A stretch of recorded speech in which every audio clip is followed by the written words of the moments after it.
Oh, so dito tayo kay kay Mayor Benjamin Magalong na pumalag sa mga pahayag ng palasyo dahil ito si Claire Castro, ang dami-daming pinagsasabi kay Magalong.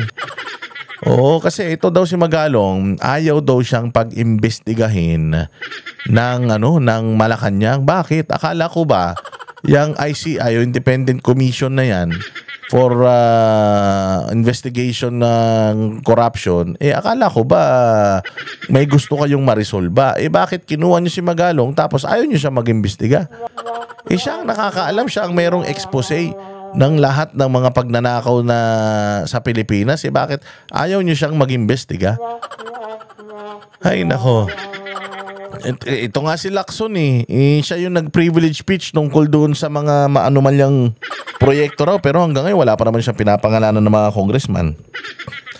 Sabi niya 60 plus na congressman daw yan, hanggang ngayon wala pa naman siyang pinapangalanan. So far puro senador. Hindi natin alam kung talagang itong mga nasa nag-iimbestiga na to, gusto ba talaga nilang solusyonan yung problema o pinapahaba lang nila? Pakinggan natin, sasabihin dito ni Magalong. Baguio City Mayor Benjamin Magalong sa mga pahayag ng palasyo bago siya magbitiw sa pwesto bilang Special Advisor ng Independent Commission for Infrastructure. Live mula sa Senado, nangunguna sa balita si News 5 mobile journalist Merimon Reyes. Merimon, ano ba tinutukoy ni Mayor Magalong na pahayag ng palasyo at ano ang kanyang hinanakit dito? Chigi, kung matatandaan, ilang oras bago magpitiw sa pwesto si Mayor Benjamin Magalong bilang Special Advisor ng Independent Commission for Infrastructure noong September 26, nagkaroon ng press conference si Palace Press Officer Claire Castro at dito sinabi ni Castro na hindi sakop ng tungkulin ni Magalong bilang Special Advisor na mag-imbestiga. Nabanggit din doon ang posibleng conflict of interest umano ni Magalong bilang Mayor ng Baguio at Advisor ng ICI. Naungkat pa sa naturang press con, Gigi, yung tennis court project sa Baguio na ang kontraktor ay ang mga Diskaya. Bagamat hindi direktang pinangalanan ni Magalong si Yusek Claire Castro, sinagot naman ng alkalde ang ilang puntong... Alam mo, napakagago kasi ni Castro, no? Basta may Diskaya, halimbawa may proyekto yung Diskaya, ano na, kung nasaan yung lugar, kinukonekta na nila. Samantalang ang koneksyon ng Diskaya sa kanila, unang-una sa lahat, sumumpa doon sa partido ni Bongbong, pinatakbo ni Bongbong na mayor sa Pasig kalaban ni Vico Soto. Tapos di umano, sila yung pinakamaraming nakuhang proyekto sa Ilocos Norte. Bakit hindi yun ang tinitingnan ni Claire Castro? Tsaka bakit nila inaaway si Magalong? Ba't inaaway nila si Magalong? Si Magalong kinuha nilang advisor. Hindi ko maintindihan talaga to si Claire Castro kung anong utak meron to. Siguro talaga to pinagli sa tae talaga to si Castro. Binato laban sa kanya sa press conference ng Malacanang. Tinawag ni Magalong na below the belt ang tila pagpapalabas na maanumalya ang tennis court project. Narito ang bahagi ng pahayag ni Mayor Magalong. Bigla mong palalabasin na maanumalyang tennis court. I think below the belt yun. It has nothing to do with the... Kaya mararamdaman mo talaga na maanumalya rin yung paggandak doon ka na yun. Sa tingin ko, maanumalya rin yung paggandak mo ng press con na yun. And probably she's taking orders from someone else na hindi ko alam. At Merimon, ano bang paliwanag ni Mayor Magalong tungkol sa proyektong ito ng mga Diskaya sa kanyang lungsod? Gigi, giniit ni Magalong na hindi pa tuluyan tapos at bayad ang kinikwestyong tennis court project ng St. Gerard Construction sa Baguio City. Nagbabayad pa daw ng danyos ang kumpanya ng mga Diskaya hanggat hindi natatapos ang proyekto. Tapos, taong 2022 pa raw dumaan sa competitive bidding ang naturang proyekto. Gigi. At may nabanggit bang dagdag na paliwanag si Mayor Magalong kaugnay sa kanyang pagbibitiw sa komisyon? Gigi, sabi ni Mayor Magalong, wala naman daw pressure sa loob ng komisyon noong bahagi pa siya nito. Pero nagtataka nga raw siya bakit bigla ang mayroong pagbabago sa ihip ng hangin at biglang hindi na raw siya pinag-iimbestiga. At gayon pa man, naniniwala pa rin naman daw si Magalong na mapagkakatiwalaan pa rin ang ICI. Pero nang tanungin kung may nadiskubre ba siya sa komisyon na posible naging mitsa sa kanyang pagbibitiw, tila naging makahulugan ang kanyang sagot. Pakinggan natin. I have my suspicion, pero I won't share it with you. I'm sorry. Pero sir, you will share it with the appropriate body when the time comes. Nako, may nadiskubre si Magalong. Kaya tinanggal siya, sabi ko na sa inyo. Yung mga yung mga proyekto na hindi pinarioritize o tapos biglang popondohan. O lahat ng mga yan kasi ang nag-a-approve niyan, presidente. Oo, presidente ang nag-a-approve niyan. So papaanong itong ating presidente ay hindi involved diyan? Kaya nga yung itong sinabi na to ni Claire Castro, pakinggan natin. Ang dami ho na babanggit na pangalan, but not the president. While it is true that the president is the one who brought this up, does the palace maintain that the president is blameless in all of this? Yan na, blameless. Blameless in all of this. Opo. Oh. Ang sagot kagad, opo. So, walang kinalaman ng presidente dito. Siya presidente ng Pilipinas. Yung budget, siya ang pumirma. Yung Speaker of the House, pinsan niya. Tapos yung majority floor leader, anak niya. Tapos wala siyang kinalaman. Naniniwala kayo? Ito lang naman kasi yan accountability. At saka command and responsibility. Kung ikaw ang presidente ng Pilipinas, anything that happens under your administration, whether meron kang first-hand na information, experience, o wala, basta may nangyari, mabuti o maganda, sa'yo yan. Hindi pa pwedeng yung magaganda lang ang sa'yo. Yung mga pangit na mangyayari during your administration, kailangan you own it. Nangyari sa administrasyon mo, katulad ni Pangulong Duterte, di ba? Nakakulong si Pangulong Duterte ngayon. Bakit? Kasi sabi niya, I will take full responsibility of what happened during my administration. Kung may mga pulis na lumabag sa kanilang tungkulin at may nagawa silang mga hindi maganda, I take full responsibility. Yung mga collateral damage ng war on drugs, I take full responsibility. Lahat ng nangyari sa Pilipinas during my term, I take full responsibility. Ganon ang isang magaling na leader, hindi umiiwas. Hindi yung pag maganda lang sa'yo, pag maganda lang tanggap ka ng tanggap, ako ka ng ako. Pero kapag pangit na, iniiwasan mo na, hindi dapat ganon. Ganyan kasi pamilya ng mga Marcos ang inaangkin lang nila yung mga magagandang nagawa ng tatay nila. Yung mga 13-month, yung mga expressway, yung PICC, yung ganito, yung ganyan. Yung mga ganon, talagang tuwang-tuwa sila. Ikaw ba naman, 25 years ka maging presidente, alam nga naman. Pero yung mga nangyaring hindi maganda, yung peace and order, yung komunismo, yung martial law, mga namatay ng martial law, mga pinagkikidnap, pinatay ng mga sundalo at pulis ng mga umabuso rin sa kapangyarihan dahil dun sa kanyang utos, hindi na nila tinatanggap. As in, sila doon, ayaw nilang i-acknowledge. Pero yung mga magaganda, may mga magaganda rin naman, pag gayon, tuwan-tuwa sila. Pasalamat kay BBM dahil wala kayong, kay Marcos Sr., wala kayong 13-month kundi dahil sa kanya. Alam mo yun, yung mabuti lang ang binibigay, ang inaano nila sa atin, ang tinatanggap nila. Pero yung mga pangit, wala na, hindi na nila ginawa. Kay Pangulong Duterte, hindi, maganda o pangit, pero inindigan ko yan, ako presidente, akin yan. Pag tinanong mo siya, marami kang nagawa, ewan ko. I tried my best. I want to go out as a president who tried his best. O kung nakikita mo na may nagawa ako, then you deserve it. Kung wala, I'm sorry. Ganun si Pangulong Duterte. And dahil nga dun sa kanyang pagte-take ng full responsibility, nasa siya ngayon? Andun siya sa ICC. Hindi ba nakakulong siya? Although wala siyang kaso dito, pero nandun siya sa ICC dahil he took the responsibility. Ganyan magaling na leader. Tapos ito yung leader natin. Marcos na Marcos talaga wala daw siyang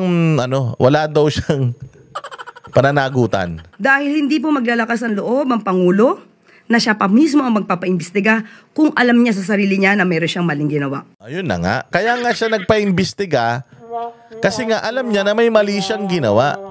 At the fact na ikaw yung may maling ginawa at ikaw yung nagpapaimbestiga, conflict of interest yan. Di ba? Kaya nga, di ba sinasabi ko sa inyo, yung unang-unang binuwag ng Pangulong Marcos yung PACC ni Greco Bellica na nagdidemanda sa mga taga-gobyerno ng mga kawatan. Yun ang unang-una niyang tinanggal. O hindi ba, winawasak lahat ng mga luxury items na nakukuha sa Bureau of Customs, yung nasisiz natin na hindi tugma, yung halaga ng kanilang binabayarang buwis doon sa totoong halaga ng buwis na dapat binabayaran nila.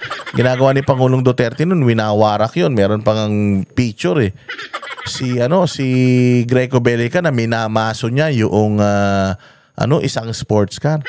O anong ginawa ng administrasyon? O sabi nila, hindi na natin gagawin yan, hindi na natin sisirain kasi sayang ibibenta natin. Taki mo si Pangulong Duterte, kailangan niya ng pera nun dahil kailangan ng mga COVID facility, kailangan ng bakuna. Pero hindi siya nagpasilaw sa pera na pwedeng ipasok ng mga sasakyan na yun. Winasak niya yun para magtanda yung mga smuggler sa Pilipinas. Ginawa na ba ni Bongbong yun? Di ba yun ang unang-una niyang mga pinagtatatanggal diyan sa mga dating ginagawa ni Pangulong Duterte? Ay natural, kung ikaw yung may kasalanan, bumuo ka ng independent na grupo, ikaw ang namimili ng tao, do you expect them to investigate you? Siyempre hindi, di ba? Pinagsasabi nito na naman ni Claire. Maliban lamang, sinasabi nga natin kung merong gagawa ng kwento para sirain ang pangalan ng Pangulo. Sira na ang pangalan niya Magnanakaw yung tatay, magnanakaw yung nanay. Anong gagawin nung anak? Di magnanakaw din. But how do you respond to statements that if only by virtue of command responsibility, pinirmahan niya ho yung 2025 budget, siya rin po ang nag-appoint dito sa mga taong ito na na-implicate. Should he take responsibility for all of this? Take responsibility. Hindi nga Irresponsable nga yan Unang-una po, pinirmahan niya po yan, may mga navito, inaral po yan economic team. Oo nga, may mga navito. Magkano yung navito? Nag-veto lang siya for the sense na kasi nga sinisita na kayo Bakit mas malaki ang budget ng DPWH kaysa sa education? Mantakin mo, pinipirmahan niya yung budget na mas malaki ang allocation ng DPWH. Samantalang nasa batas na dapat pinakamalaking allocation sa budget ang education. So ibig sabihin, tanga talaga si Bongbong. Ibig sabihin, wala talagang utak o talagang magnanakaw sila. Bakit mo palolobohin yung budget ng DPWH nang wala namang nagagawa talaga yung DPWH for 3 effing years? Wala po tayong bagong tulay. Wala namang mga bagong hindi naman tinuloy yung build program. Pinatigil nga lahat ng mga proyekto sa Mindanao. So bakit pinalobo niyo yung pinalobo nila Bongbong Marcos yung budget ng DPWH? Kasi nga nagmamadali kayong mabawi lahat ng mamadali kayo ubusin lahat ng pera ng bayan. Walang hiya kayo talaga. At nandoon po ang kanyang paniniwala sa sinasaad at sinasabi ng kanyang mga cabinet secretaries. So with that, na ipakita yung supposed to be. So ang may kasalanan yung mga cabinet secretaries niya. So ganyan kabobo na presidente si Bongbong. Kasi hindi ka naman naging presidente para iasa mo lahat ng trabaho doon sa mga tao sa paligid mo. Yan yung sinasabi nila na si Pangulong Duterte ito ang pagkakaiba ni Pangulong Duterte at ni BBM. Kasi si Pangulong Duterte, mga bossing, humihingi siya ng report sa mga tao niya. Tapos, he make sure na i-check niya yun isa-isa. Personal niyang chine-check yung mga yun. Ito si Bongbong, kung sinasabi dito ni Claire Castro na si Bongbong daw, may mga cabinet secretary at nakikinig siya sa mga cabinet secretary niya. At kung ano yung sinasabi ng mga cabinet secretary niya, pinaniniwalaan na lang niya. So, ibig sabihin, tamad talaga. Hindi ba? Tamad. Supposed to be projects at yan po ay kanyang pinirmahan sa paniniwalang yan po ay gagawin. Pero 2024, nagsabi po siya na mayroong mga natapos na flood control projects at naniwala po siya doon dahil ito po ay galing mismo sa kanyang cabinet secretary. So galing sa cabinet secretary, May tapos sa project, tapos walang project, tinanggal ba niya yung cabinet secretary? Hindi. Nag-resign lang yun, nito na lang. Hindi niya tinanggal yun. O dahil sinabi, anong ginawa niya? So pag may sinabi sa kanya, okay na siya. So pag sinabi sa kanya na, BBM, ang Pilipinas, okay na okay, walang problema, maniniwala na siya. Sa laki ng intelligence funds ng gobyerno ni Bongbong, opisina ni Bongbong, wala man lang ni isa sa intel officials niya na nagsasabing, Sir, wait lang, putangin na, puro magnanakaw yung mga nilagay mo sa gobyerno. Wala man lang ganon. And after that, nung nakita niya na mukhang hindi nagkakatotoo at tugma ang nire-report sa kanya, Nung mukhang hindi nagkatotoo at tugma, nung nakita niya na putya yan, ibinisto na siya ng langit, ipinakita na ng langit na OMG, binaha tayo. OMG, walang mga bakal, nagiba yung tulay, putya, kawayan yung nakalagay. Alam niya na, nako po, putya, madadali tayo nito. Kaya nagpasimula siya ng investigasyon. Hindi ba? Dahil nabisto na siya ng taong bayan. Walang hiya kayo talaga. Kami ang boses ng masa, hindi natatakot. Katotohanan lang, di kami nalulunod. Walang bahid ng sismis, lahat ay totoo. Kahit sino ka pa, pag mali ka babanatan ka. Walang pinipili kulay, wala kaming kinikilingan. Basta para sa bayan, kami lalaban. Pagtama palakpakan, pag mali banatan. Di matitinag, di matatakot, para sa bayan tuloy ang sigaw. Sa harap ng kamera, walang halong takot. Mga baluktot, lahat kayo'y tutumba. Ang hustisya at totoo, yun lang ang mahalaga. Kahit sinong harang, di kami matitinag. Walang pinipiling kulay, wala kaming kinikilingan. Basta